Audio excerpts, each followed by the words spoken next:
just a couple of minutes ago, the Supreme Court ruled just a couple of minutes ago that Texas can continue to enforce a controversial immigration law that lets local police arrest and prosecute migrants.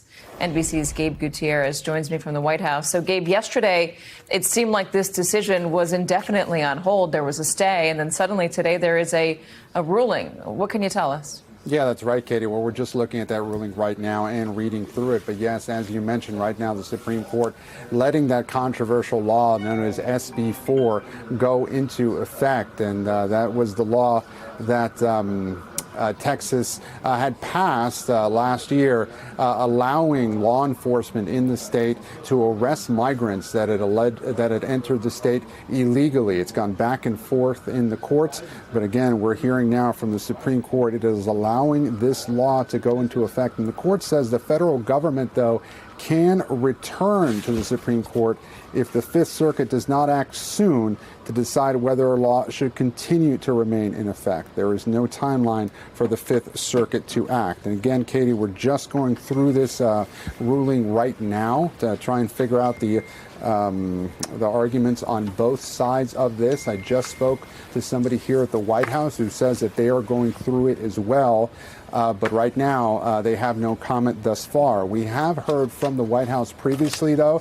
They have repeatedly said that they believe that this law was unconstitutional, and they criticized Texas Governor Greg Abbott as that this law was politically motivated, and they have referred to his actions before when it came to immigration in Texas as political stunts. Now, Katie, we did speak with Governor Abbott just a couple of weeks ago down in Austin, and he said that this law, SB 4, was necessary because of the record number of migrants that have been going into the state of Texas, and he believed that since, in his view, the federal government had not acted, that the state of Texas, it was necessary to enforce this law. Now, I've also put in a call to the Texas Department of Public Safety just within the past few minutes. We have not heard back from them.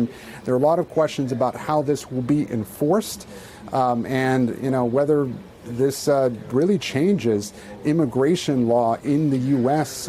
Because it is very significant, Katie. As you know, the people that have challenged this law argued that the federal government was responsible for enforcing immigration law, and this appears to upend that. Again, we're just still going through this ruling, but again, the breaking news, Katie, that the Supreme Court is now allowing, at least for now, this law, SB 4 down in Texas, to go into effect.